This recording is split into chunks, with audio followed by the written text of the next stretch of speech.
Halo, Assalamualaikum warahmatullahi wabarakatuh. Jumpa kembali dengan saya, Ajen Mukarom dalam channel agents.id. Kali ini saya akan memaparkan materi kewirausahaan dengan topik business plan atau perencanaan bisnis sebagai sebuah persiapan dalam berwirausaha. Saudara sekalian, salah satu kunci sukses memulai sebuah bisnis adalah membuat sebuah perencanaan usaha atau bisnis yang matang dan realistis.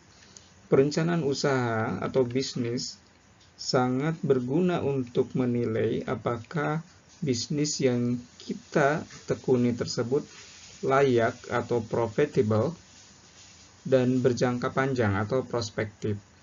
Dengan perencanaan bisnis yang matang juga sangat berguna apabila kita ingin mengajak mitra bisnis, ya, investor termasuk pihak bank dalam hal ini, ataupun calon kreditor untuk berinvestasi dalam bisnis yang kita jalankan. Lalu, apa yang dimaksud dengan business plan? Mari kita lihat slide berikutnya.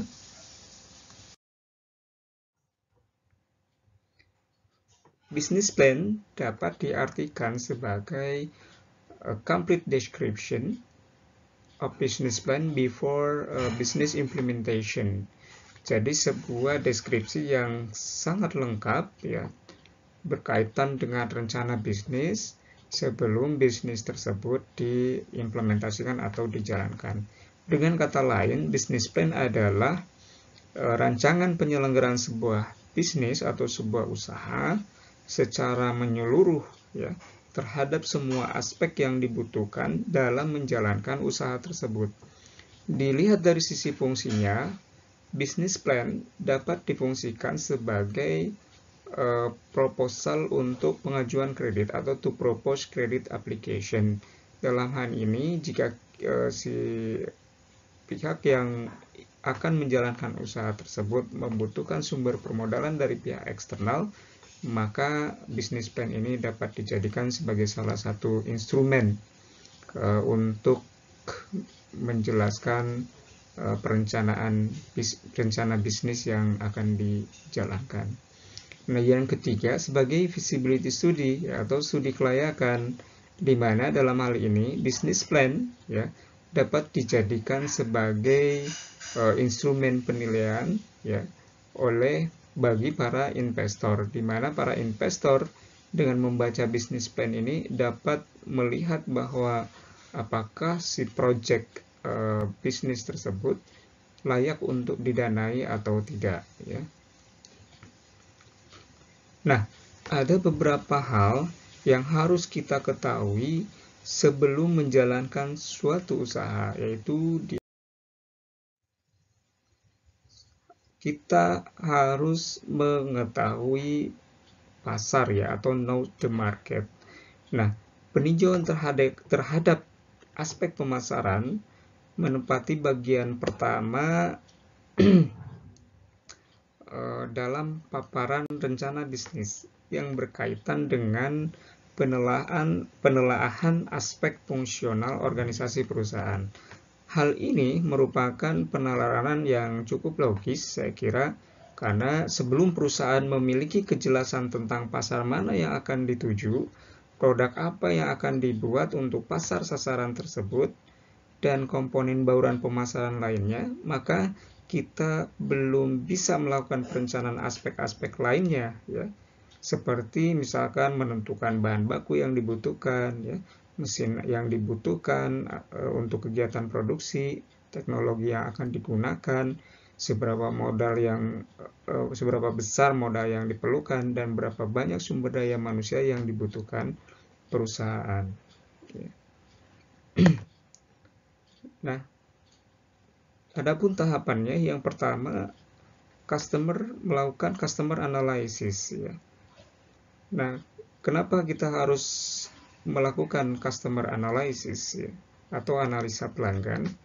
Nah, saudara sekalian, mungkin kita ketahui bahwa produk atau jasa diproduksi oleh perusahaan untuk dipasarkan kepada konsumen. Ya.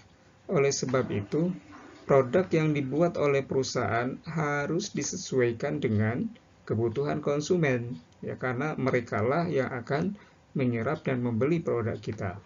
Oleh sebab itu, produk yang dibuat oleh perusahaan harus disesuaikan dengan kebutuhan dan keinginan konsumen. Perusahaan dapat mengetahui kebutuhan dan keinginan konsumen ini yaitu dengan cara melakukan analisis pelanggan tersebut. Nah, selanjutnya ya, pemilihan pasar sasaran merupakan konsekuensi lebih lanjut dari adanya identifikasi peluang usaha yang terdapat di lingkungan eksternal perusahaan. Potensi pasar menunjukkan perkiraan jumlah permintaan terhadap suatu produk yang diperoleh melalui perhitungan ya jumlah pembeli yang potensial ya yang diperkirakan akan membeli suatu produk dikalikan dengan frekuensi pembelian produk tersebut dalam periode waktu tertentu dan dikalikan dengan harga jual produk tersebut. Setiap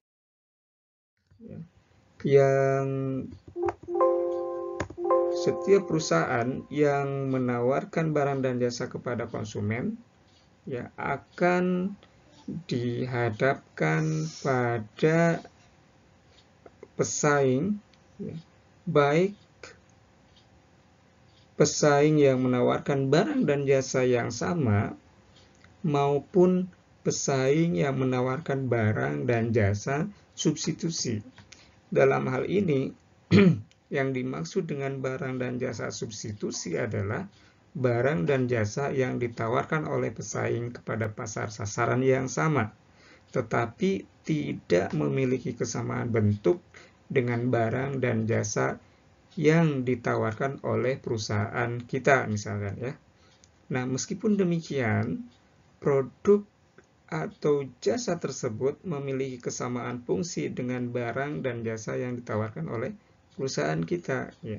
Sebagai contoh misalkan, pada saat harga tiket pesawat dari Jakarta ke Padang mengalami penurunan dengan masuknya perusahaan penerbangan baru yang menawarkan harga tiket yang lebih murah pada saat itu dan melayani penerbangan Jakarta-Padang serta sebaliknya, maka banyak konsumen pengguna jasa angkutan bis yang tadinya terbiasa naik bis atau melalui angkutan darat lalu kemudian beralih menggunakan jasa angkutan pesawat atau jasa pesawat. Nah, karena demikian, ya maka dari itu sangat penting sebelum kita menyusun bisnis plan melakukan analisis kompetisi atau analisis persaingan di pasar yang sesungguhnya. Nah, dengan demikian, setelah kita melakukan analisis persaingan ya, di pasar, maka kita bisa meramalkan kondisi pasar yang sebenarnya yang nantinya akan kita masuki sebagai arena untuk memasarkan produk atau jasa yang dihasilkan oleh perusahaan.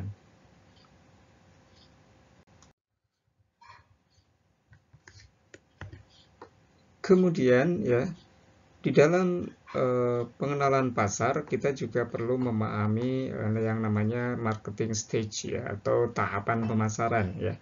Tahapan pemasaran di sini terdapat 8 tahapan ya. Yang pertama adalah tahapan persiapan. Nah, pada tahapan persiapan ini ya, tim sales harus mempersiapkan diri terkait dengan beberapa hal seperti misalkan product knowledge ya.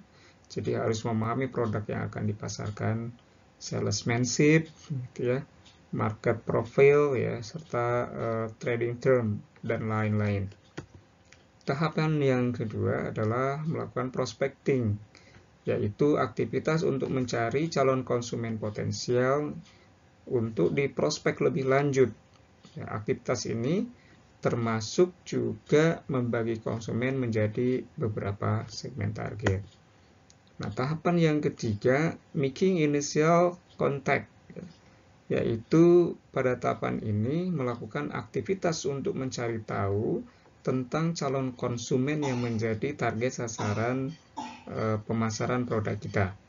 Nah, si salesperson harus tahu berapa hal yang berkaitan dengan pemasaran dan penjualan, seperti tempat tinggal, preferensi, ya, kemudian minat terhadap produk, daya beli calon konsumen, dan apa yang mereka butuhkan yang relevan dengan produk perusahaan. Tahapan yang keempat, masih tahapan yang ketiga, kemudian ya mencari metode komunikasi yang paling efektif dengan calon konsumen. Ya. Komunikasi ini termasuk pemilihan waktu yang tepat, misalkan ya topik pembicaraan untuk opening yang tepat dan lain sebagainya. Selanjutnya tahapan yang keempat, presenting the product, yaitu aktivitas utama dalam proses penjualan. Ya. Apapun bentuknya, karena ini adalah tahapan di mana salesperson harus menyajikan atau mempresentasikan semua hal tentang produk yang harus dikaitkan dengan kebutuhan konsumen. Pada tahap presentasi ini, seringkali biasanya diikuti oleh demo produk ya, atau fungsi produk agar konsumen yakin atau memahami fungsi produk dengan baik. Pada tahap ini, salesperson harus bisa menciptakan persepsi yang positif di mata calon konsumen ya, bahwa produk tersebut valuable, artinya bisa digunakan dan dapat memenuhi kebutuhan konsumen, serta memberikan benefit yang lebih atau bisa menyelesaikan permasalahan konsumen. Tahapan yang kelima, handling objection. Ya, aktivitas ini adalah terkait dengan menghandle atau menjawab keberatan-keberatan yang diajukan konsumen, yang biasanya berhubungan dengan sejauh mana produk bisa memberi benefit kepadanya atau sejauh mana bisa menyelesaikan permasalahan mereka. Pada tahap ini, salesperson harus bisa menjawab keberatan-keberatan tersebut ya. Jangan sampai tidak bisa menjawab ya. Dan hal terbaik adalah bagaimana menciptakan situasi di mana konsumen sendiri yang menjawab keberatan itu.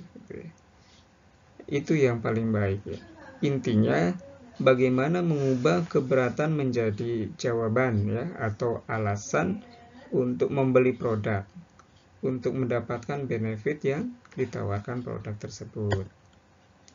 Tahapan yang keenam adalah closing the sale ya. Ini adalah aktivitas penting berikutnya, yaitu closing penjualan.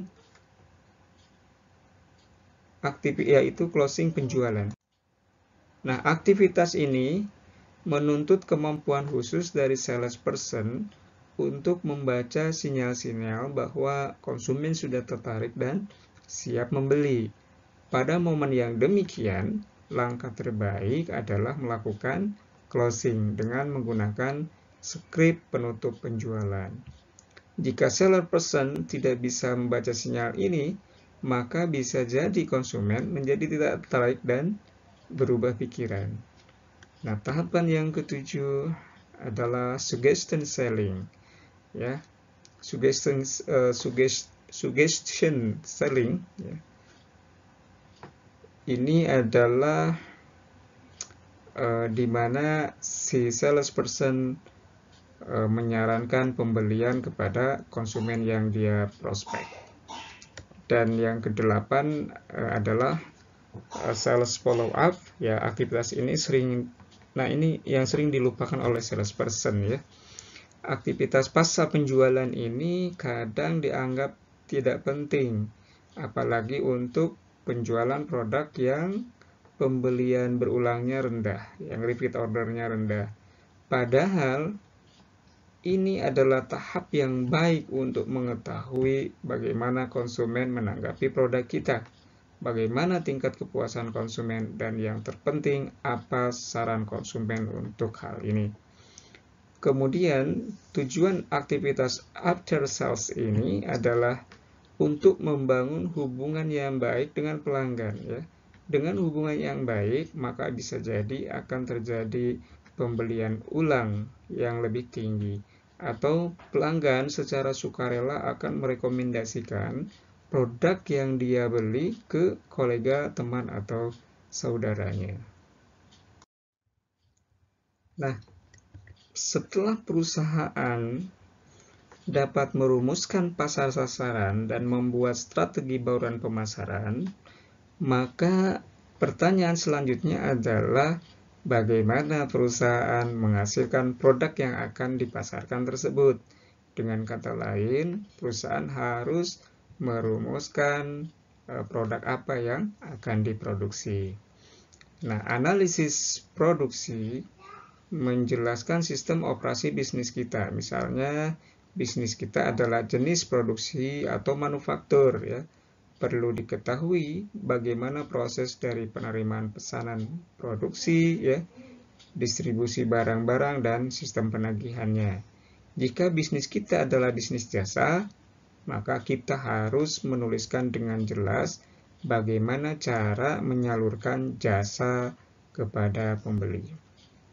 Nah, saat melakukan sebuah aktivitas bisnis, maka kita akan menjalankan sebuah pola atau proses dari ke menjadi, ya.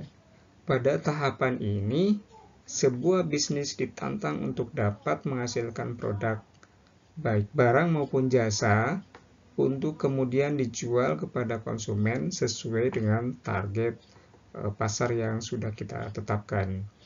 Jika di sistem pemasaran, maka kita berhadapan dengan pembeli, maka di sistem produksi atau operasi, kita akan berhadapan dengan bahan, alat, ya, sistem operasi, ya, material dan sumber daya, serta fasilitas dan peralatan. Ya, di antaranya juga tenaga kerja masuk dalam hal ini. Nah, saudara sekalian, bagi usaha baru, umumnya masih menjalankan bisnis sendiri, ya, tetapi tentunya tahapan proses tidak boleh ada yang dilewati, ya. Misalnya kita akan membuat kue, maka dalam tahapan proses mulai dari bahan baku hingga menjadi kue ya harus dilalui, ya. Kecuali jika bisnis kita adalah menjual kue, jadi lain ceritanya. Maka tahapan produksi akan dikerjakan oleh pelaku lain, ya. Tetapi di tahapan penjualan ada juga proses yang harus disiapkan. Misalnya, mulai menyiapkan peralatan penjualan, aktivitas penjualan, ya, hingga menutup lapak tempat penjualan. Nah, tahap itulah yang perlu dijelaskan dalam business plan. Apa bisnis kita, apa peralatan yang dibutuhkan, berapa orang yang akan membantu, ya, hingga sistem yang harus disiapkan. Umumnya, ya, tahapan ini tidak terlalu rumit, ya, kalau bisnisnya skalanya masih kecil, ya. Tetapi beriring meningkatnya bisnis kita, tahapan produksi atau operasi merupakan salah satu titik kritis, ya, unit usaha yang kita jalankan. Jadi semakin kompleks bisnisnya, semakin besar dan semakin berkembang bisnisnya, maka semakin kompleks juga rencana produksi dan operasi. Secara umum ada 6 poin yang perlu dijelaskan di aspek produksi. Yang pertama, produk dan proses produksi yang meliputi jenis produk, diagram alir produksi, kapasitas produksi. Yang kedua, bahan baku dan bahan pembantu, ya, daftar bahan yang digunakan, sumber bahan baku dan harga. Yang ketiga, tanah, bangunan, ya, utilitas, peralatan, dan kendaraan. Keempat, tenaga kerja yang membantu aktivitas produksi atau operasi dan sistem kerjanya, ya. jumlah tenaga kerja dan besaran upahnya berapa. Yang kelima, kegiatan yang membutuhkan biaya, ya. Dan yang keenam, layout atau tata letak tempat produksi. Nah, keenam poin ini dapat dijelaskan secara narasi maupun dalam bentuk tabel. Nanti di dalam bisnis plan-nya ya, cara menuangkannya bisa dinarasikan atau dalam bentuk deskripsi, bisa juga dalam bentuk tabel, atau juga bisa dalam bentuk gambar skematik ya. Selain sebagai panduan dalam menjalankan bisnis, ya, aspek produksi ini juga dapat digunakan untuk mengajukan perizinan. Nah, rencana produksi dan operasi ya secara ringkas ya digambarkan dengan grafik ini, dengan bagan ini ya. Artinya yang pertama terkait dengan metode produksi dan operasinya ya. Kemudian material dan sumber daya yang akan digunakan di dalam memproduksi produk atau jasa, serta fasilitas dan peralatannya yang akan digunakan di dalam memproduksi, menghasilkan barang dan jasa yang diproduksi oleh perusahaan kita. Nah, kemudian setelah komponen itu terbentuk ya, kita lakukan analisis kompetitif. Apakah dengan metode produksi yang kita gunakan, material dan sumber daya yang kita gunakan, serta peralatan yang digunakan ini cukup kompetitif atau tidak ya. Selanjutnya, yang perlu kita rancang di dalam bisnis plan juga adalah rencana manajemen bisnis ya. Manajemen bisnis ini adalah suatu kegiatan dalam merancang atau mengelola dan mengoperasikan sebuah usaha atau bisnis yang mencakup semua pengaturan, baik dari dalam proses pengerjaan, pengelolaan, sampai cara mencapai tujuan bisnis yang diinginkan.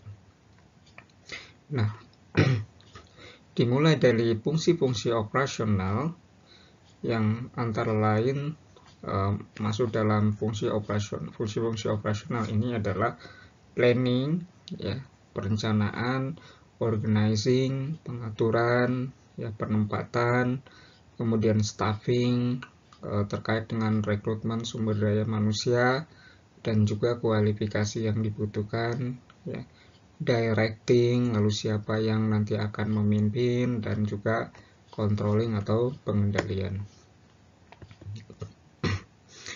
Lalu dalam rencana bisnis, setelah memaparkan fungsi-fungsi operasional, kemudian juga harus memaparkan ya keterampilan kunci yang dibutuhkan.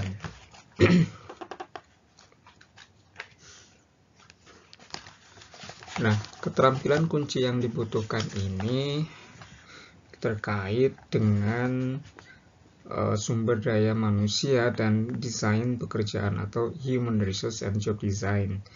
Nah, desain pekerjaan yang tergambar dari muatan pekerjaan atau job content, uraian pekerjaan, job description, tugas yang harus dilaksanakan, wewenang yang dimiliki, serta tanggung jawab dari pemegang jabatan yang akan menentukan persyaratan jabatan dari pemegang jabatan akan menentukan persyaratan jabatan tertentu ya, yang memerlukan kemampuan ya, keahlian atau skills yang terdiri atas keahlian konseptual, ya, keahlian teknis, keahlian bersosialisasi, dan keahlian komputer, serta sikap atau attitude tertentu dari sumber daya manusia yang akan terlibat di kegiatan produksi. Ya. Nah, persyaratan jabatan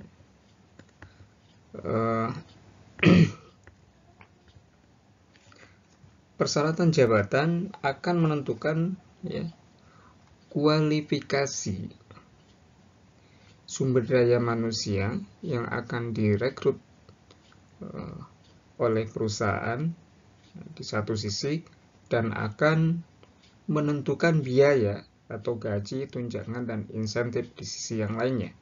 Ya, pada umumnya, ya semakin tinggi syarat jabatan yang ditetapkan, ya, maka semakin besar biaya yang harus dikeluarkan perusahaan untuk biaya tenaga kerja tersebut.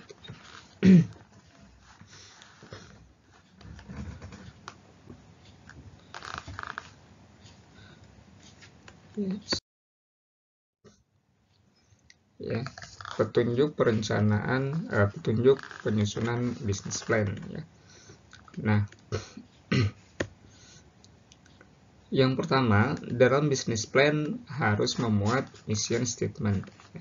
Mission statement ini adalah misi dari bisnis yang akan dijalankan atau misi perusahaan yang akan kita jalankan. Kemudian yang kedua, the team, ya. Jadi artinya the team ini terkait dengan sumber daya manusia, ya. Siapa saja yang akan terlibat di dalam bisnis tersebut. Lalu siapa menempati apa, ya. Kemudian jabatan yang ditempatinya, ya. Uraian mengenai jumlah personel yang dibutuhkan, spesifikasi yang dibutuhkan oleh masing-masing personel tersebut dilihat dari sisi pengetahuan, keahlian, ya, kemampuan atau pendidikan. Nah, anggaran tenaga kerja yang juga berisi proyeksi kebutuhan tenaga kerja dalam 5 tahun ke depan, ya, setidaknya 5 tahun ke depan. Ya. Nah, biasanya aspek sumber daya manusia ini tidak dibuatkan bagian tersendiri dalam rencana bisnis perusahaan yang akan ditujukan bagi pihak eksternal perusahaan. Nah, sumber daya manusia yang terlibat di dalam perusahaan diwakili oleh manajemen kunci perusahaan yang biasanya dicantumkan di dalam uraian umum perusahaan. Yang ketiga, market summary atau ringkasan pemasaran. Ya, di sini berkaitan dengan rencana pemasaran dari produk atau jasa yang nantinya dihasilkan. Nah, market summary ini menjelaskan pasar sasaran yang dipilih, ya, serta bauran pemasaran yang dibuat perusahaan untuk memenuhi kebutuhan dan keinginan konsumen, ya, anggaran penjualannya dan lain sebagainya. Kemudian opportunities atau kesempatan, ya, atau peluang-peluang. Nah, di dalam bagian opportunities ini, ya, di dalam bisnis plan tersebut dijabarkan kira-kira peluang-peluang apa yang dipandang oleh perusahaan bahwa dengan berdirinya bisnis ini, ya, memiliki sebuah peluang atau prospek yang cukup baik untuk dijalankan. Selanjutnya, rencana keuangan atau financial plan, ya, antara lain berisi mengenai proyeksi keuangan yang menunjukkan ekspektasi laba, ya, dari usaha yang akan dijalankan dalam beberapa tahun awal operasionalnya. Ya. Proyeksi keuangan ini seperti halnya meliputi proyeksi arus kas, ya, atau cash flow, proyeksi laba rugi, ya, dan lain sebagainya.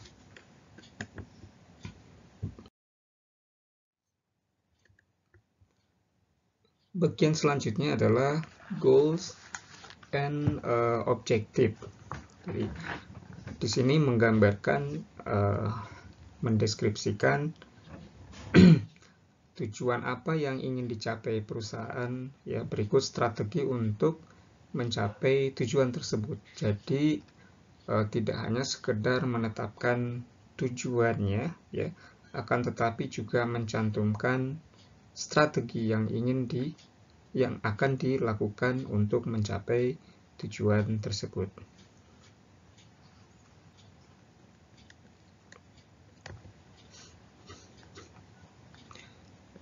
Lalu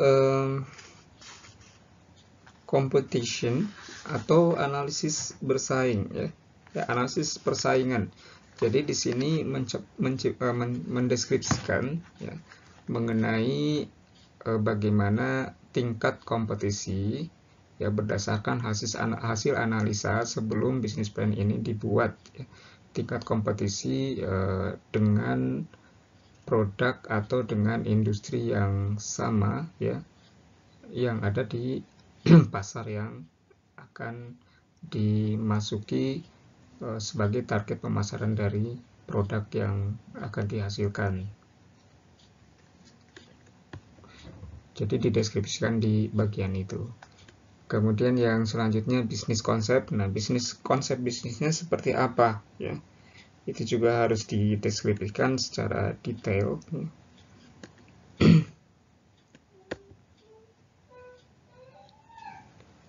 Terus resource requirement, ya, persyaratan sumber daya.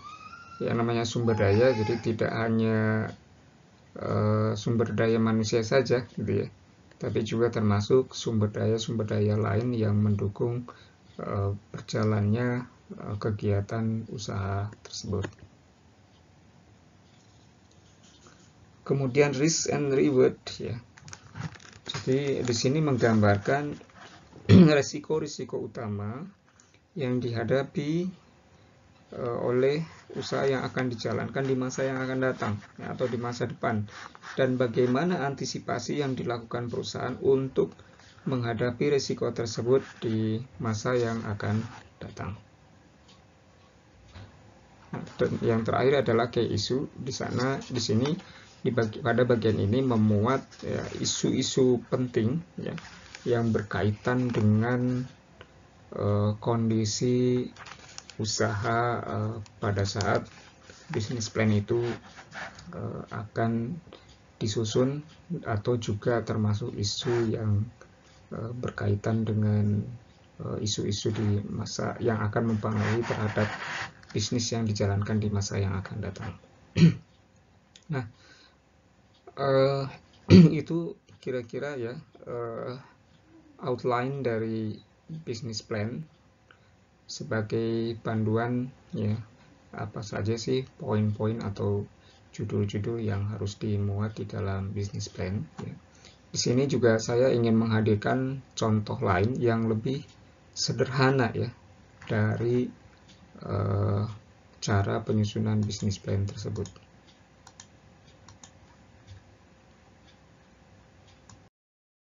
Jadi selanjutnya penilaian lingkungan sebagai untuk persiapan wirausaha, ya.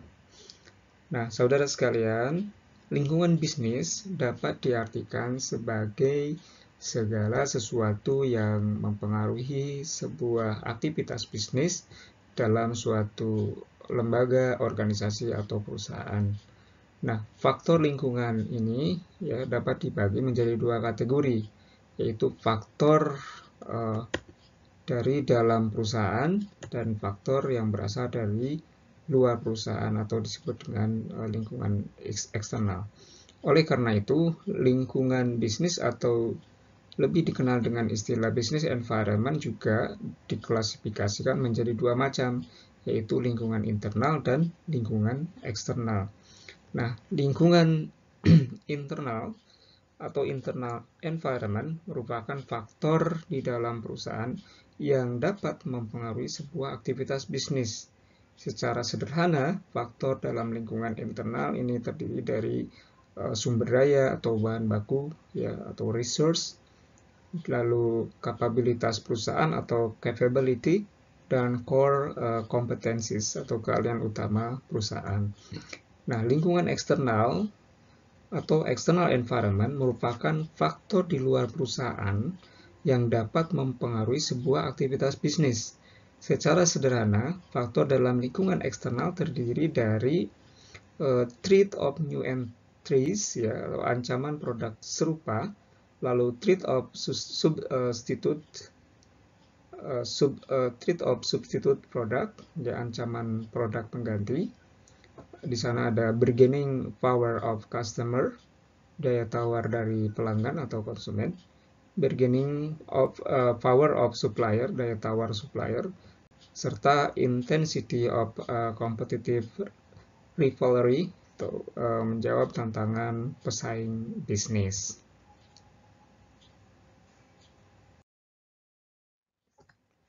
Nah, saudara sekalian, yang berkaitan dengan lingkungan internal ini biasanya berkaitan dengan kekuatan dan kelemahan, ya.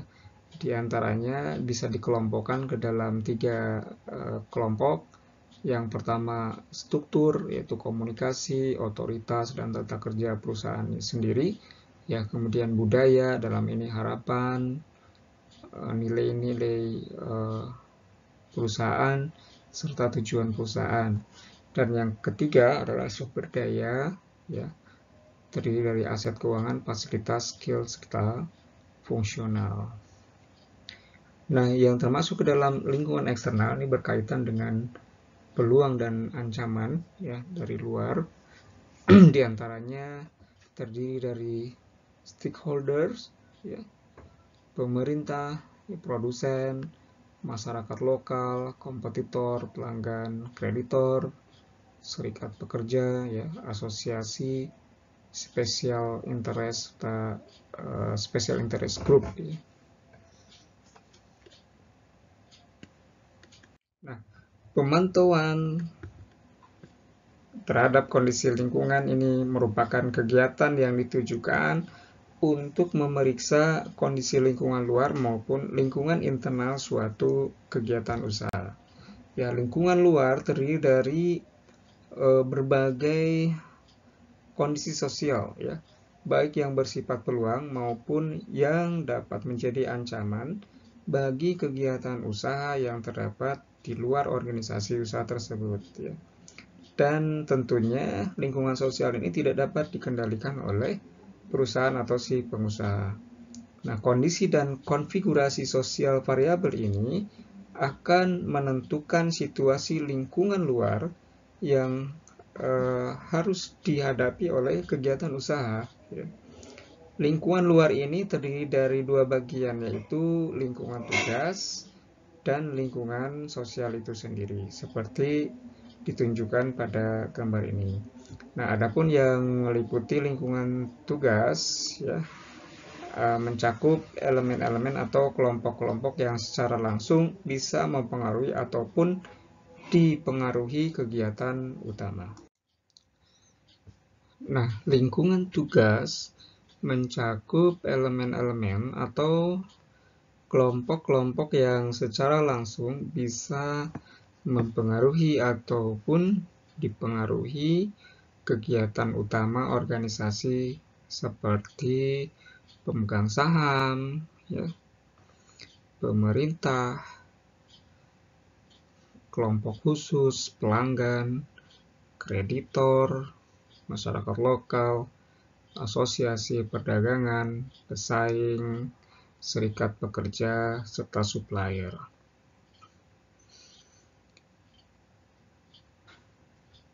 Nah, lingkungan tugas suatu jenis usaha juga sering kali disebut dengan istilah atau dinamakan industri, ya, dari jenis usaha tersebut.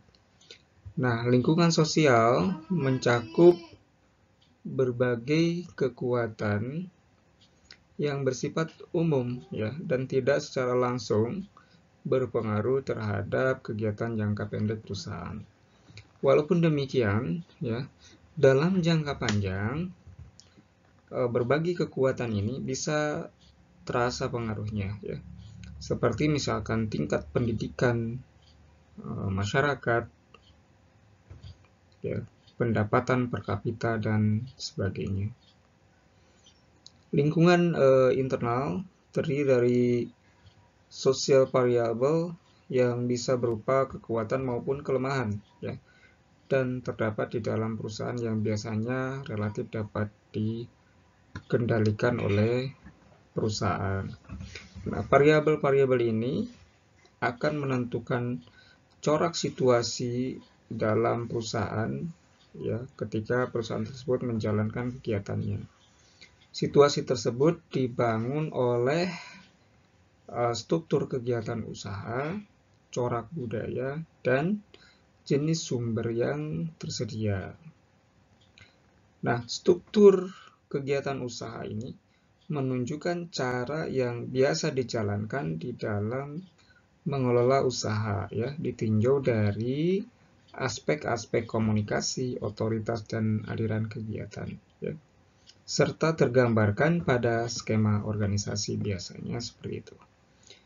Yang kedua, budaya ya, menggambarkan corak kepercayaan, harapan, dan sistem nilai ya yang dianut oleh kebanyakan anggota organisasi, dan juga sesungguhnya menggambarkan corak perilaku yang biasanya dianut dan bisa diterima dalam organisasi.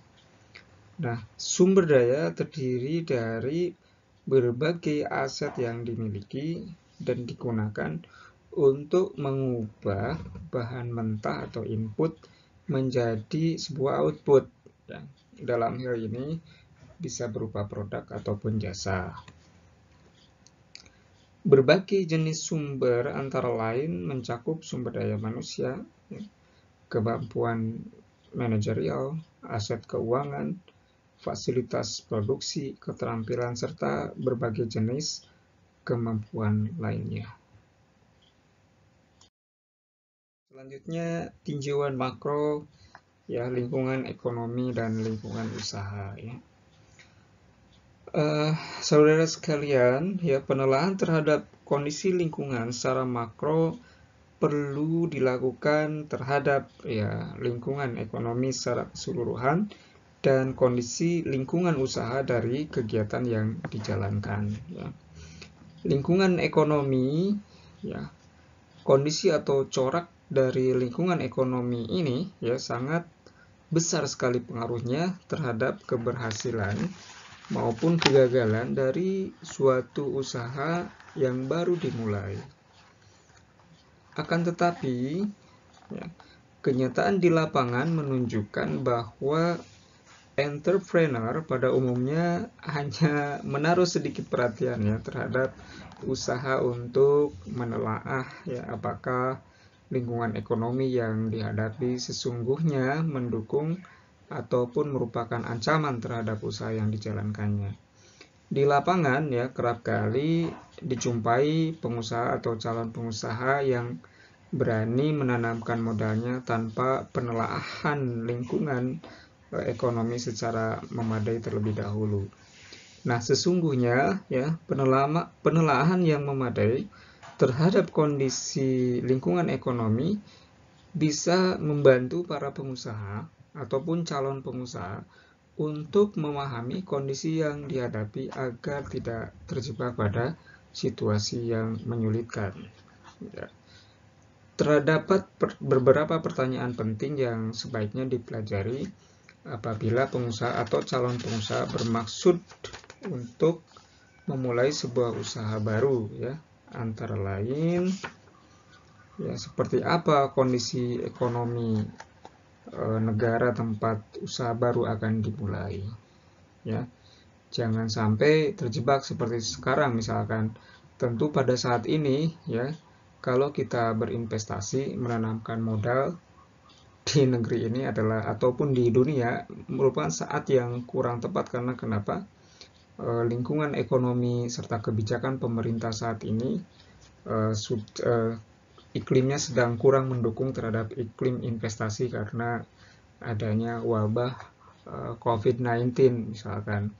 Ya di mana output yang dihasilkan produk maupun jasa sulit sekali untuk bisa dipasarkan ya karena daya beli masyarakat menurun akibat adanya PHK ya, kemudian akibat adanya work from home, jadi masyarakat terus-terusan berada di rumah gitu ya, sehingga aktivitas belanja kebutuhan itu menjadi turun. Ya. Lalu yang menjadi pertanyaan yang kedua adalah seperti apa ya corak atau kondisi pasar tenaga kerja di mana usaha baru akan dijalankan ya. Yang ketiga, apakah suku bunga yang berlaku relatif stabil atau selalu mengalami kenaikan? Nah, ini juga berpengaruh ya. Tentu kalau Anda meminjam dana untuk modal ke bank ataupun investor dengan sistem bunga, ya kalau sistem bunganya tinggi, ya tentu Anda juga harus mengembalikan imbal balik yang sangat tinggi. Ya. Yang keempat, berapa banyak perusahaan-perusahaan sejenis ya, telah berdiri dan di kemudian hari mungkin menjadi saingan ya. Lalu cakupan geografisnya juga ya. Dan selanjutnya cakupan pasar ya.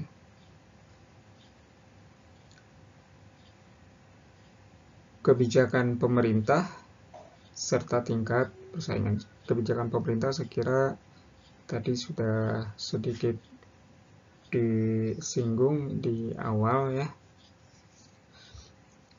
Lalu tingkat persaingan ini terkait dengan banyaknya perusahaan-perusahaan sejenis yang telah berdiri dan apakah di kemudian hari ya diprediksi bisa menjadi pesaing atau tidak ya. Lalu apakah perusahaan-perusahaan sejenis tersebut berukuran sama dengan usaha yang kita jalankan ataukah bervariasi ya. Apakah berbeda ukurannya dengan usaha baru yang tidak dijalankan? Bagaimana penyebaran lokasi perusahaan-perusahaan sejenis yang berpotensi menjadi saingan kita? Lalu apakah lokasinya tersebar atau hanya terkonsentrasi di suatu daerah tertentu?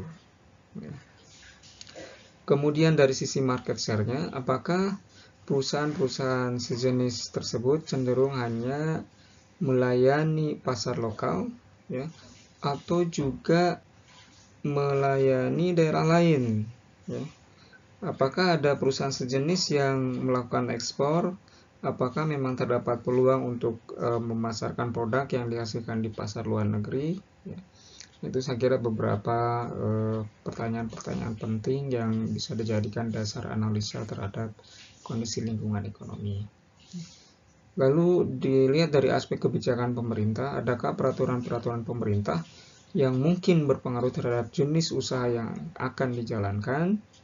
Nah, ini seperti halnya ya kondisi terkini ya, dengan adanya wabah corona atau COVID-19, pemerintah mengeluarkan kebijakan bahwa perusahaan di luar yang ditentukan dalam peraturan pemerintah ya, yang seperti halnya yang bergerak di bidang makanan, kemudian alat kesehatan dilarang beroperasi ya karena status saat ini sedang pembatasan sosial berskala besar atau PSBB.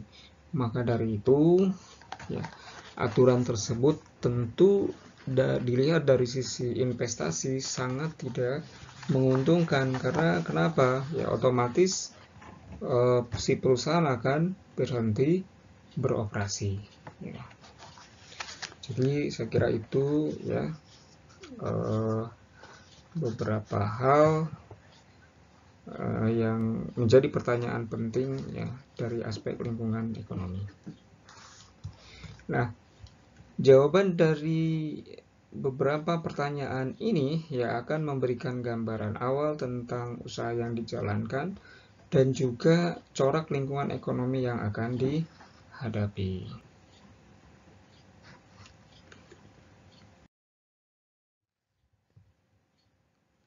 Selanjutnya, sikap dan kemampuan ya. Dalam hal ini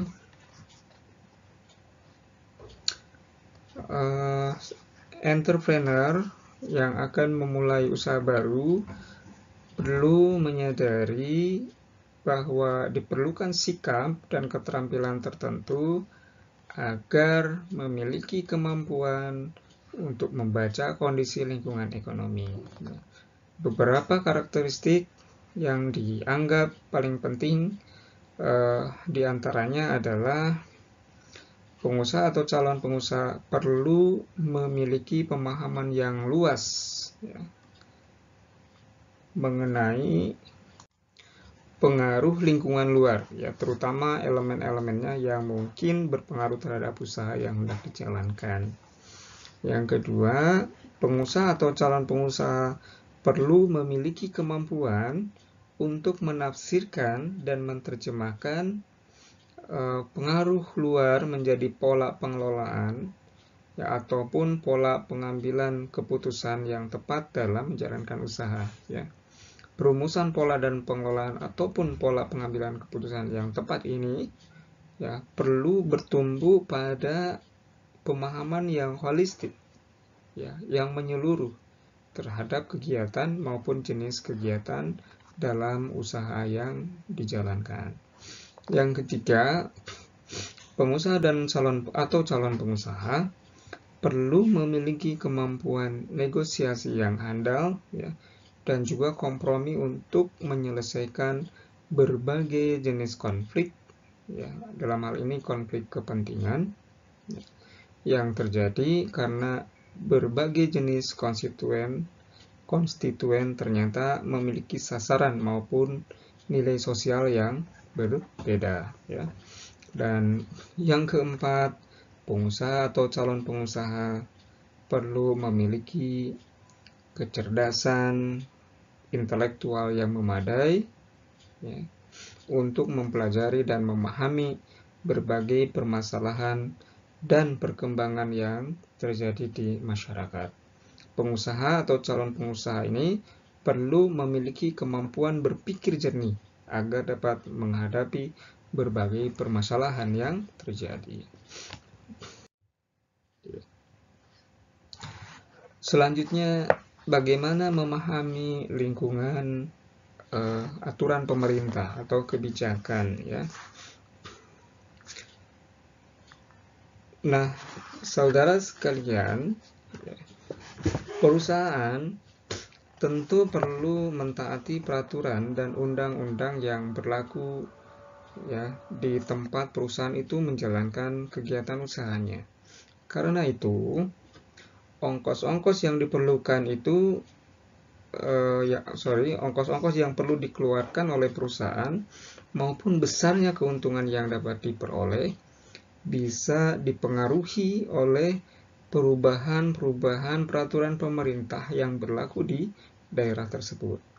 Keputusan-keputusan mendasar seperti jenis usaha yang akan dijalankan, produk atau jasa yang akan dipilih sebagai keluaran perusahaan, lokasi kegiatan, cara memasarkan produk atau jasa yang dihasilkan, harga yang hendak ditawarkan, dan berbagai kebutuhan mendasar lainnya akan terpengaruh oleh aturan-aturan yang berlaku. Sebagai contoh, misalkan di Amerika menunjukkan bahwa aturan-aturan yang dikeluarkan oleh pemerintah seringkali mempengaruhi usaha berukuran kecil dari berbagai sudut, dari berbagai segi, seperti misalkan harga, biaya siluman, persaingan sehat, ketenagakerjaan, dan investasi. Dari sisi harga, biasanya usaha kecil seringkali terpaksa menaikkan harga jual yang dihasilkan dari produk atau jasa yang dihasilkannya untuk mengimbangi kenaikan ongkos yang terjadi karena berusaha mematuhi aturan-aturan pemerintah, misalkan. Nah, di Indonesia sendiri seringkali perusahaan terpaksa menaikkan harga untuk mengimbangi biaya-biaya siluman atau biaya tidak resmi yang harus dipenuhi oleh perusahaan di lapangan. Contohnya di kita kalau mau mengurus perizinan, ya mungkin ya kalau zaman dulu, kalau sekarang saya kurang tahu ya, seringkali suka ada ya tips-tips tambahan di luar tarif resmi lah, seperti itu ya kira-kira. Lalu persaingan usaha ya. Nah, aturan-aturan pemerintah yang baru ataupun yang mengalami perubahan sering lebih terasa dampaknya pada perusahaan-perusahaan berukuran kecil, sehingga cenderung membuat usaha kecil menjadi lemah ya, di dalam persaingan, terutama menghadapi usaha yang berukuran besar. Lalu peraturan mengenai ketenagakerjaan misalkan ya, contohnya penerapan pesangon, penerapan upah minimum regional, upah minimum provinsi, ya. Lalu kemudian tunjangan-tunjangan ketenagakerjaan, ya, dan lain sebagainya. Ya. Apalagi sekarang di kita ya, berkembang isu ya investasi Cina ya yang ditanamkan di Indonesia ya, juga termasuk dalam klausulnya harus mengakomodir ya atau mengakomodasi tenaga kerja dari Cina ya. Contohnya seperti yang banyak diberitakan ya di dalam media online yang paling baru itu, yang rencana kedatangan 500 tenaga kerja asal China ya, untuk menjadi tenaga kerja pengolahan pabrik nikel di Polewali Mandar. Itu juga menjadi salah satu yang saya kira sangat ironis ya. Lalu kebijakan atau peraturan mengenai investasi, nah ini juga perlu kita pahami dengan baik karena pasti akan memberikan pengaruh terhadap bisnis atau usaha yang dijalankan. Nah, selanjutnya membaca kondisi lingkungan usaha atau lingkungan industri. Ahli strategi yang terkenal itu Michael Porter ya berpendapat bahwa kegiatan membaca kondisi lingkungan pada dasarnya dilakukan ya untuk menjawab dua hal penting. Ya. Satu, seperti apa karakteristik struktur industri dari jenis usaha yang kita jalankan, bagaimana kemungkinan perubahan yang mungkin bisa terjadi dalam struktur industri tersebut, lalu apakah perubahan tersebut akan membawa peluang sehingga menjadi jenis industri atau usaha yang kita jalankan ini menjadi menarik. Yang kedua, bagaimana posisi sosial perusahaan ya, yang kita jalankan dalam struktur industri tersebut. Ya. Pertanyaan ini muncul karena pada jenis industri menarik sekalipun, keberhasilan perusahaan hanya akan tercapai apabila perusahaan yang kita jalankan memiliki posisi sosial yang baik dalam struktur industri. Ya, sebaliknya, sekalipun kita berada dalam sosial industri yang kurang menarik, perusahaan akan tetap mampu mencapai keberhasilan apabila menempati ceruk usaha yang tepat. Dalam usaha untuk memahami kondisi lingkungan, ya, pemahaman terhadap corak struktur industri yang ditempatinya merupakan langkah penting berikutnya ya bagi sebuah perusahaan yang baru berdiri. Seperti yang digambarkan pada skema ini, yang menjelaskan elemen-elemen penting yang ikut bermain dalam suatu jenis struktur industri ya, dan tentunya perlu mendapatkan perhatian dari perusahaan-perusahaan yang berada dalam struktur industri tersebut ya. Di antaranya misalkan ya, komponen-komponennya adalah adanya pendatang baru ya, Apa yang dapat dianalisa dari sini ya? Ada yang pertanyaan yang penting ya dalam untuk menganalisis pengusaha pendatang baru. Apa yang menjadi hambatan bagi pengusaha pendatang baru ya? Faktor-faktor apa yang bisa mengurangi hambatan tersebut? Lalu perusahaan pendatang baru mana yang berpotensi untuk maju, serta apa karakteristiknya? Seperti apa kira-kira strategi bersaing perusahaan baru tersebut?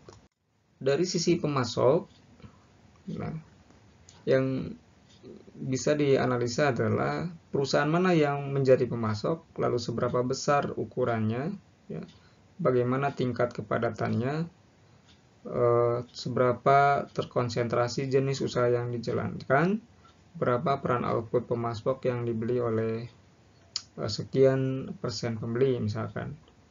Apakah perusahaan-perusahaan sering berganti pemasok ya? Berapa persen output pemasok yang dibeli oleh jenis usaha ini dan lain sebagainya. Nah, lalu dari sisi pembeli ya, perusahaan mana yang menjadi pembeli bagi jenis usaha ini ya. Lalu seberapa besar kepadatannya.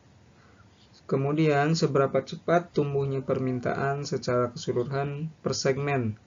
Seberapa besar peluang untuk menciptakan pasar atau ceruk pasar yang baru ya. Apa saja yang menjadi ongkos untuk mengubah pemakaian jenis produk. Berapa besar biayanya, lalu seberapa sensitif konsumen terhadap perubahan harga, serta seberapa besar ancaman backward integration atau pembeli yang membuat sendiri produk atau jasa yang dibutuhkan, serta seperti apa posisi tawar pembeli terhadap usaha yang dijalankan. Dari sisi barang substitusi ya, atau barang atau produk atau jasa pengganti, apa yang menjadi substitusi dari produk atau jasa yang dihasilkan ya? Seberapa besar akibat produk substitusi terhadap produk yang ada sekarang ini? Seberapa cepat penetrasi produk atau jasa substitusi? Dan perusahaan mana yang akan menganggap produk atau jasa substitusi tersebut sebagai peluang untuk diversifikasi produk. Dari sisi industri pesaing ya, perusahaan mana yang menjadi pesaing utama saat ini. Nah, itu yang perlu diidentifikasi dan seperti apa karakteristiknya. Seperti apa posisi pesaing dalam persaingan. Apa yang menjadi keunggulan dari pesaing perusahaan kita. Bagaimana cara atau strategi bersaing para pesaing, keunggulan apa yang mereka manfaatkan.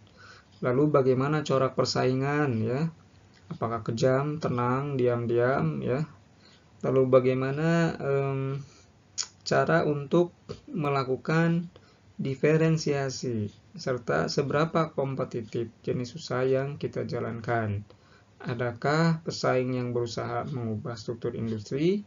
Lalu bagaimana caranya? Nah, kira-kira itulah beberapa hal yang bisa kita analisa dari lingkungan industri atau lingkungan usaha.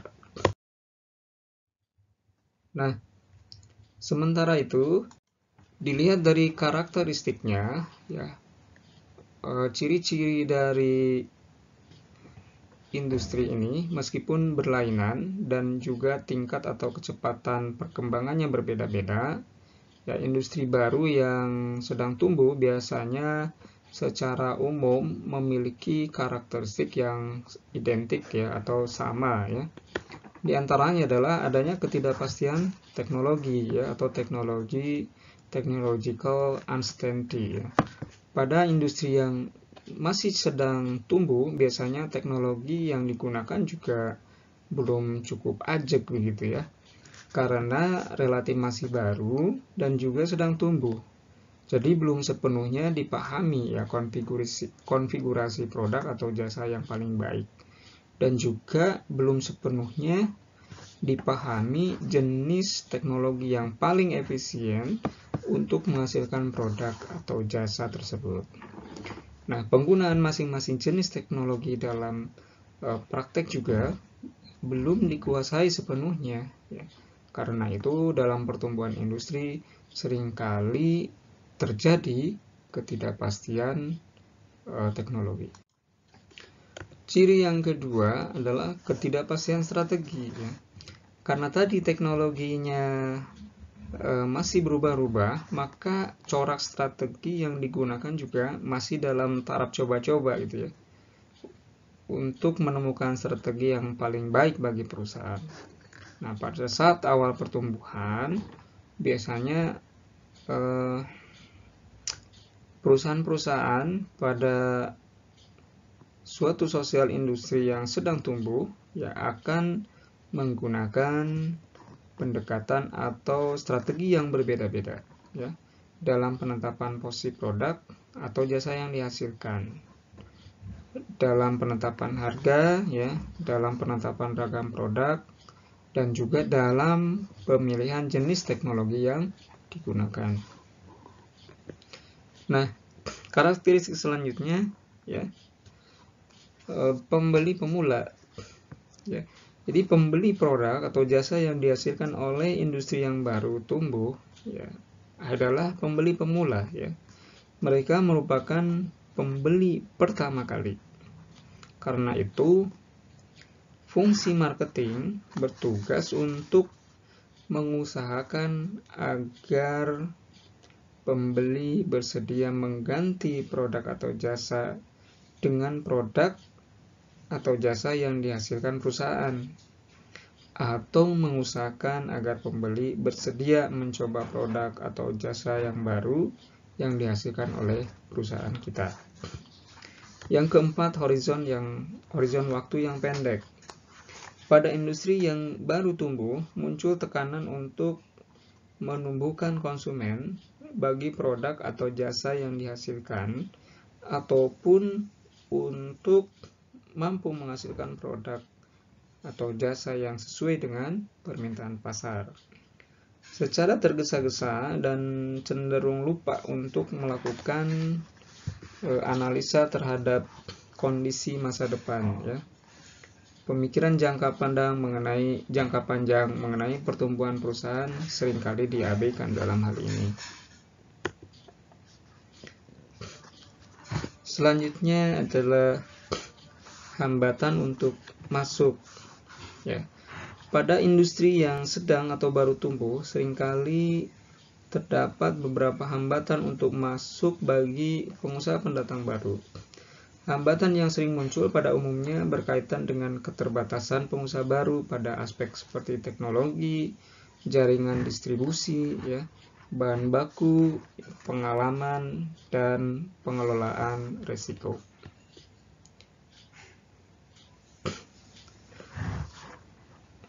Nah, analisis persaingan, hal ini juga penting untuk mendapatkan perhatian, ya. Analisis terhadap kondisi persaingan yang dihadapi perusahaan mencakup pengamatan terhadap jumlah pesaing dan juga kekuatan dari para pesaing yang berada di industri yang sama. Dalam melakukan penelaahan terhadap persaingan, penting untuk menyadari keseluruhan elemen yang berpengaruh terhadap persaingan seperti petunjuk pada tadi ya gambar sebelumnya, yaitu dengan mempertimbangkan sosial apa yang bisa mendorong terjadinya persaingan antar perusahaan dan tindakan apa saja yang bisa muncul di dalam persaingan tersebut. Lalu tinjauan mikro lainnya adalah analisis terhadap komunitas ya. Analisis terhadap lingkungan mikro difokuskan terhadap lokasi atau komunitas di mana sebuah usaha baru akan dijalankan ya. Penetapan lokasi di mana usaha baru hendak dijalankan perlu didahului dengan memahami kondisi lokasi atau komunitas ya, di mana usaha baru hendak dijalankan, yaitu melalui analisis terhadap beberapa faktor seperti demografi, komunitas, ya, indikator ekonomi, tren populasi, iklim bisnis.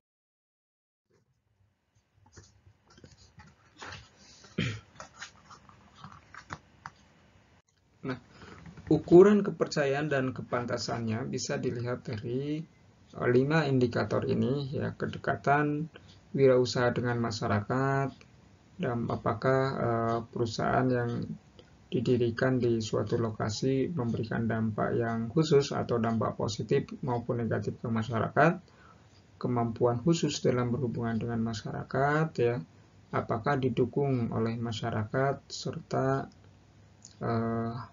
apakah ada oposisi di situ, ya, dan juga bagaimana caranya mengurangi konflik dengan masyarakat sekitar. Selanjutnya, mengkaji inkubator bisnis, ya. Nah, saudara sekalian, ya, apa yang dimaksud dengan inkubator bisnis? Sebelum ke situ, ya, izinkan saya memberikan pengantar terlebih dahulu. Nah, inkubator bisnis di Indonesia ini mulai ramai seiring dengan tingginya antusiasme bisnis rintisan, baik yang bergerak di bidang teknologi, ya, hingga inovasi produk variatif. Menjamurnya teknologi startup di Indonesia misalnya diilhami oleh kesuksesan 5 teknologi startup asal Indonesia yang kini berhasil menjadi unicorn, ya, bagi kita sebagai pelaku usaha berupa produk, ya, hingga perusahaan rintisan berbasis teknologi. Inkubator bisnis dapat menjadi bagian penting dalam perjalanan usaha rintisan tersebut. Meski begitu, ya, masih banyak yang seringkali keliru di dalam memahami inkubator bisnis ini. Ya, di dalam memahami definisi pengertiannya, ya, fungsinya, hingga alur inkubasi bisnis. Inkubator bisnis ini adalah lembaga atau perusahaan yang bisa berasal dari berbagai sektor, ya, dengan tujuan membuat sebuah program untuk pengusaha pemula, ya, dan khusus didesain membina perusahaan dalam mempercepat pengembangan bisnisnya. Cara kerja inkubator bisnis dalam mempercepat keberhasilan usaha diterapkan melalui suatu program yang didukung oleh kementerian dan elemen bisnis lainnya, ya. Elemen-elemen tersebut mencakup permodalan, fasilitas kerja, pelatihan, bimbingan, dan sebagainya. Berbagai elemen dan dukungan tersebut dilakukan demi mengarahkan perusahaan berskala kecil atau dikenal dengan sebutan tenan, ya, untuk dapat memiliki organisasi dan manajemen keuangan yang lebih terarah sehingga dapat meraih profit secara lebih cepat dan diharapkan dapat berdiri secara berkelanjutan. Tipe inkubator bisnis dibagi menjadi 4 kelompok. Pertama, sponsor publik, ya, biasanya berasal dari pihak swasta guna membantu mengembangkan potensi jalur wirausaha. Organisasi non-profit atau mungkin dalam hal ini LSM, ya, sponsor pribadi, serta perguruan tinggi atau universitas. Nah, saudara sekalian, ya, fungsi dari inkubator bisnis ini yaitu yang pertama memberikan akses pengetahuan dan bantuan permodalan, ya. Yang kedua, memperluas jaringan bisnis usaha rintisan Ketiga, mengembangkan strategi pemasaran. 4, mentoring ya dan pelatihan bisnis dari para pakar. Jadi si usaha rintisan tadi dilatih dan dibimbing gitu ya. Yang kelima, pengenalan etika bisnis. Etika bisnis ini terkait dengan hukum dan lain sebagainya. 6, pengelolaan manajemen investasi. 7, informasi bisnis secara umum ya. Adapun tujuan dari inkubator bisnis ini adalah yang pertama, membuka peluang pengembangan potensi usaha kecil dan menengah. Yang kedua, komersialisasi usaha kecil dan hasil riset. Ketiga, menopang pendanaan bagi usaha rintisan. Selanjutnya, ya, memahami pasar. Pasar adalah sekelompok konsumen atau calon konsumen yang potensial yang kebutuhannya belum terpenuhi, tapi mereka memiliki daya beli. Ya. Usaha baru hanya bisa bertahan hidup apabila memang tersedia pasar bagi produk atau jasa yang dihasilkannya. Ya. Karena itu, para entrepreneur ya perlu mempersiapkan diri, yaitu dengan melakukan analisis terhadap pasar agar dapat memilih sasaran pemasaran yang tepat.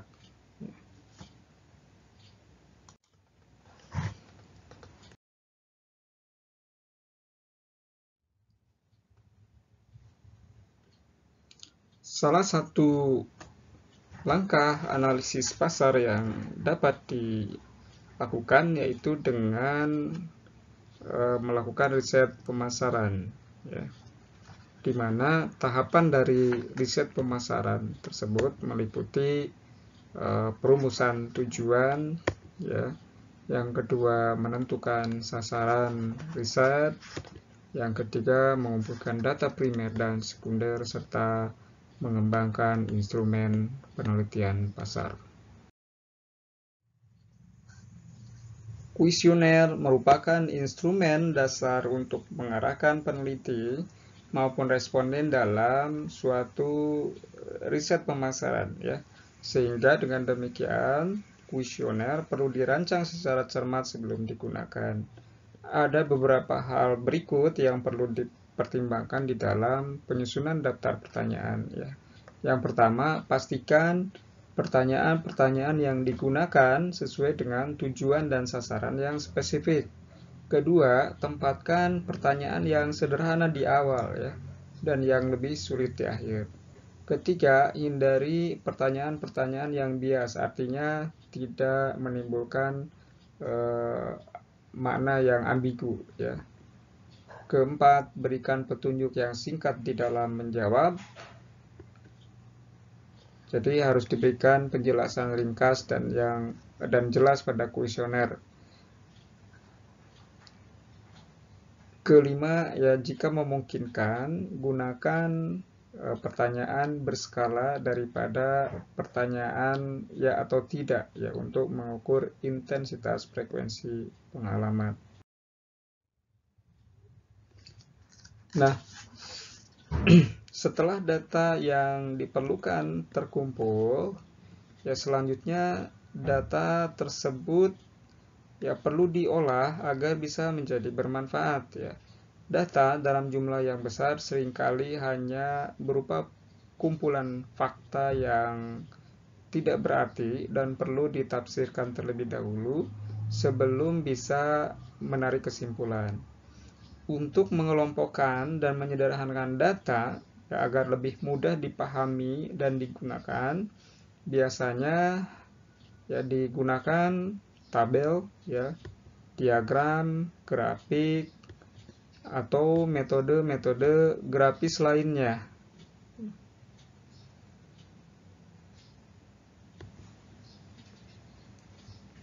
Besaran-besaran statistik seperti harga rata-rata, ya, atau mean, median, modus, simpang baku, ya, simpangan baku, ya, atau galat seringkali sangat bermanfaat pada tahapan ini. Walaupun fakta di lapangan menunjukkan bahwa riset pemasaran dapat membawa manfaat bagi usaha baru ataupun usaha yang berukuran kecil, akan tetapi kebanyakan dari entrepreneur atau pelaku usaha ini enggan melaksanakannya. Ya. Terdapat berbagai alasan mengapa keengganan memanfaatkan riset pemasaran ini muncul. Antara lain adalah faktor biaya yang harus dikeluarkan dalam pelaksanaan riset, kemudian kompleksitas atau kerumitan dalam pelaksanaannya, juga dianggap bahwa tingkat kebutuhan akan keputusan strategis seperti yang dihasilkan oleh riset pemasaran masih rendah, dan juga dianggap tidak relevan dengan kegiatan bisnisnya.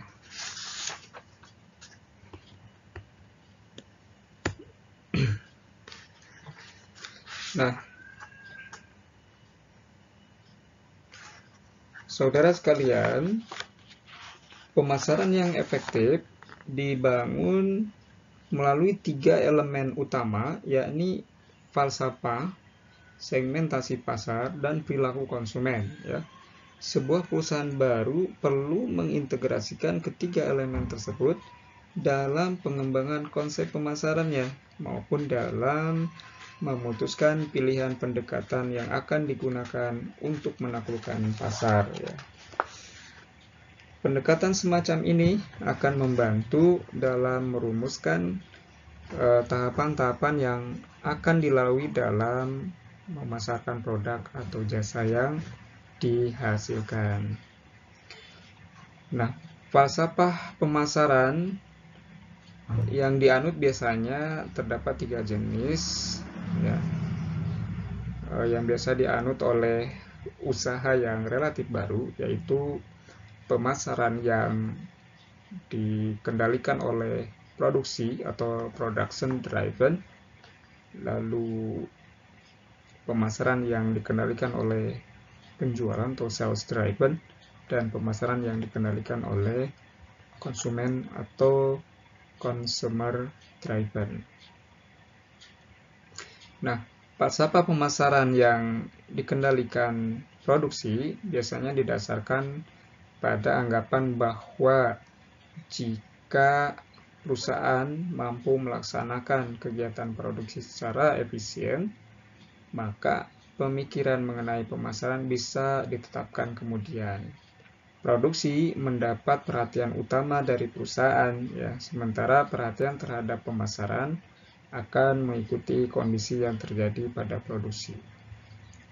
Falsafah pemasaran ini biasanya dijalankan oleh usaha baru yang menghasilkan keluaran berteknologi tinggi atau berteknologi mutakhir. Nah, sementara lainnya, ya, falsafah pemasaran yang dikendalikan oleh penjualan atau sales driven berfokus pada penjualan dan iklan, ya, yang dimaksudkan untuk membujuk konsumen agar membeli produk atau jasa yang dihasilkan perusahaan.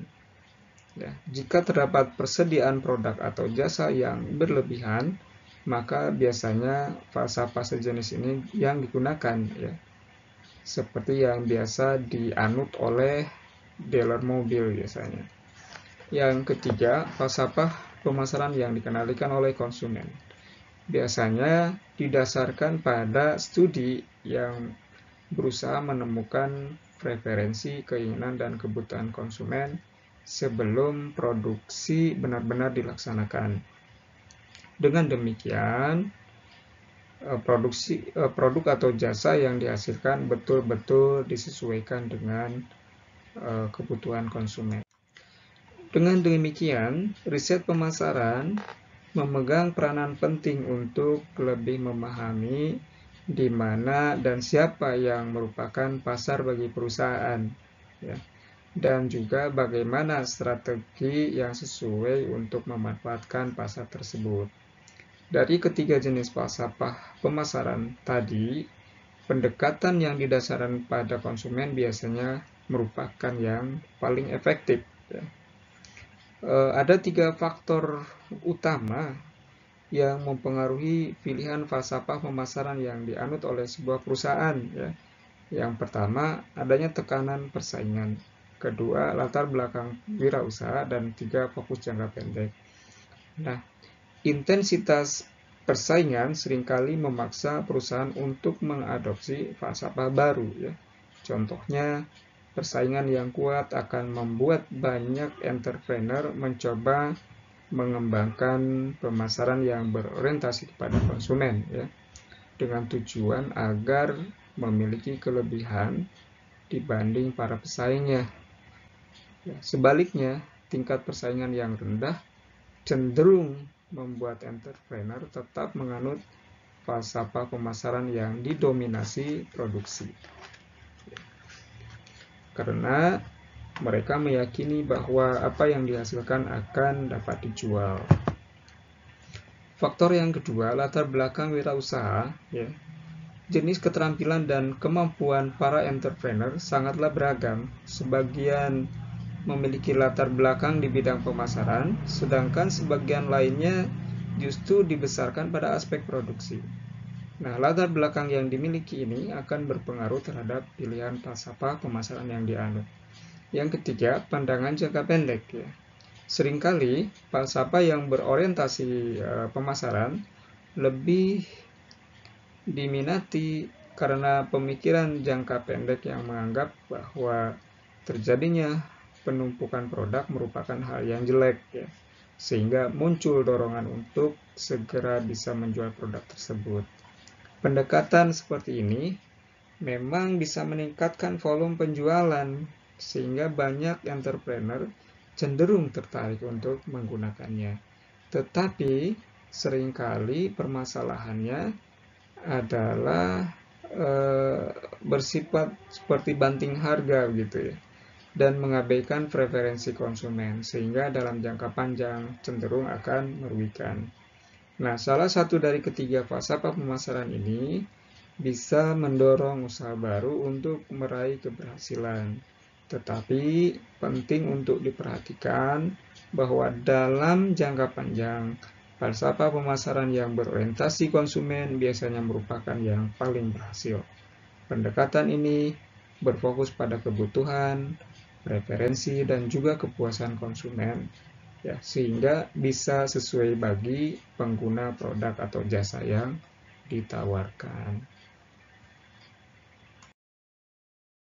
Perusahaan yang tumbuh akan melewati 4 tahapan pemasaran yang sifatnya berlainan, yaitu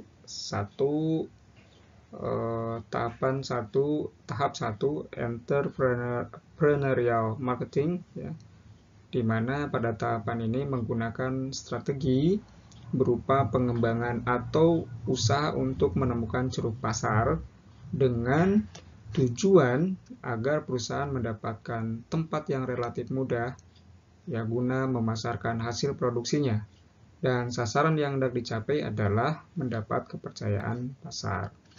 Tahap yang kedua, opportunistic marketing. Tahap ini ditandai oleh strategi penetrasi pasar, yang bertujuan meningkatkan volume penjualan. Peningkatan volume penjualan seringkali menuntut perusahaan untuk menjual produk atau jasa yang dihasilkan dengan harga yang lebih rendah dari para pesaingnya, sehingga keberhasilan ditentukan oleh kemampuan untuk membuat kegiatan produksi menjadi lebih ekonomis. Tahap yang ketiga, responsive marketing. Pada tahap ini diusahakan untuk mengembangkan pasangan produk pasar dan mengusahakan agar konsumen puas terhadap produk atau jasa yang dihasilkan perusahaan. Keberhasilan kegiatan ini seringkali harus bertumpu pada kesempurnaan koordinasi antara fungsi-fungsi perusahaan. Dan tahapan yang terakhir, yang keempat, adalah diversified marketing. Pada tahapan ini, kegiatan difokuskan pada usaha untuk mengembangkan jenis usaha baru dan usaha untuk menyesuaikan corak kegiatan terhadap daur hidup produk. Setiap tahapan dalam daur hidup produk ternyata menuntut corak kegiatan perusahaan tertentu, sehingga perlu ditafsirkan secara tepat. Karena itu, pada tahapan ini, seringkali keberhasilan dapat ditentukan oleh entrepreneurship dan kemampuan perusahaan untuk mengembangkan inovasi yang tepat dan sesuai dengan tahapan daur hidup produk yang sedang dilalui. Dengan demikian, dapat disimpulkan bahwa tahapan-tahapan pemasaran ini berkembang sesuai dengan pertumbuhan usaha yang dijalankan. Pertumbuhan perusahaan ternyata berpengaruh terhadap cara pemasaran yang dijalankan.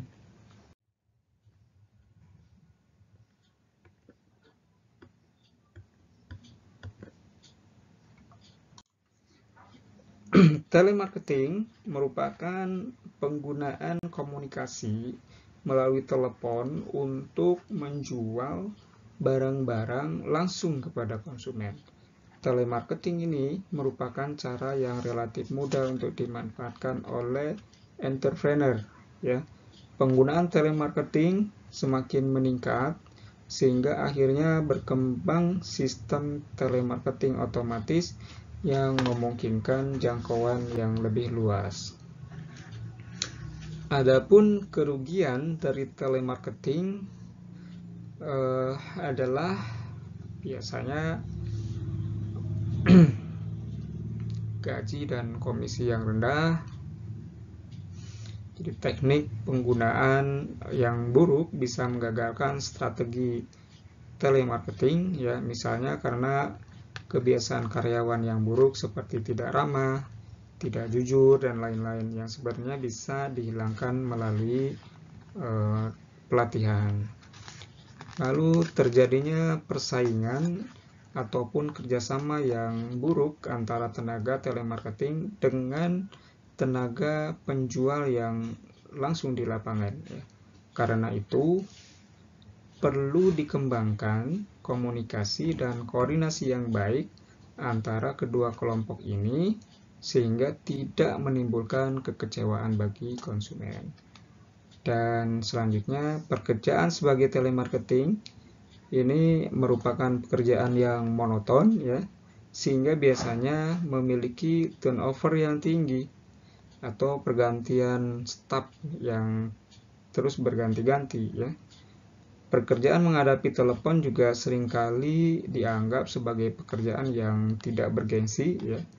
Perlu dirumuskan sistem pengembangan karir yang baik sehingga tenaga telemarketing tidak memandang rendah pekerjaannya. Jadi nilai plusnya, ya, biasanya kontak melalui telepon seringkali lebih baik daripada kontak langsung, ya, karena mampu membuat konsumen menjadi kurang tertekan. Dan impresi awal, walaupun seringkali keliru, bisa mempengaruhi keberhasilan menjual. Ya, telepon hanya mendengarkan suara penjual sehingga bisa membatasi impresi yang buruk. Lalu jangkauan geografis, ya. Kontak melalui telepon bisa dilakukan dengan jangkauan geografis yang lebih luas dibanding penjualan secara langsung, serta dapat menghemat waktu, ya. Karena biasanya penjualan langsung menghabiskan waktu yang relatif lama untuk perjalanan, ya, dan menunggu waktu untuk bertemu dengan konsumen. Nah, dengan telemarketing bisa memiliki waktu lebih banyak untuk menjual, ya. Jika seorang konsumen sedang tidak bisa dihubungi, dengan telemarketing perusahaan bisa mengontak yang lain sehingga waktu tidak terbuang. Telemarketing juga merupakan cara yang paling cepat untuk mendapatkan gambaran tentang strategi penjualan juga untuk mencoba strategi penjualan yang baru dan dapat pengendalian yang lebih baik, di mana tenaga penjual dalam telemarketing tidak meninggalkan perusahaan sehingga lebih mudah dikontrol atau dikendalikan. Mengurangi pembajakan, ya.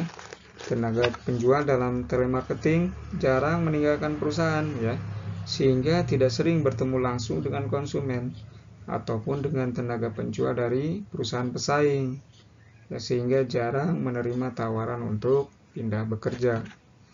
Nah, pengeluaran untuk imbalan lebih rendah.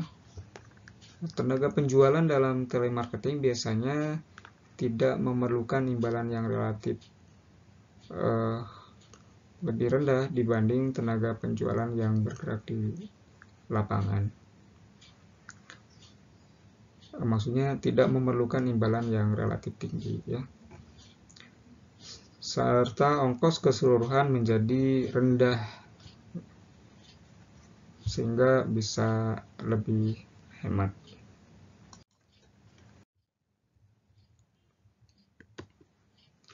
Nah, saudara sekalian,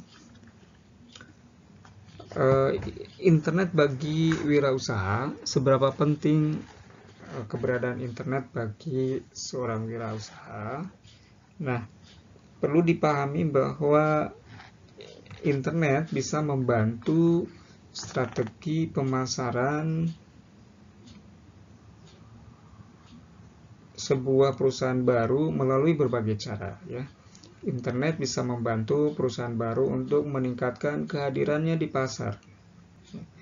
Situs internet ataupun merek produk yang dihasilkan memberi peluang untuk mengkomunikasikan misi dan sejarah perusahaan atau produk yang dihasilkan. Selain itu, perusahaan juga mendapat kesempatan untuk memperkenalkan bauran pemasaran yang dihasilkan, ya. Saya kira beberapa poin yang merupakan manfaat dari internet bagi wirausaha bisa Anda baca di poin-poin ini. Oke, demikian kuliah kali ini atau materi kali ini yang bisa saya sampaikan. Semoga bermanfaat. Jangan lupa untuk like dan subscribe video ini, ya, dan di-share jika Anda rasa video ini bermanfaat. Terima kasih. Salam jumpa di kesempatan berikutnya. Assalamualaikum warahmatullahi wabarakatuh.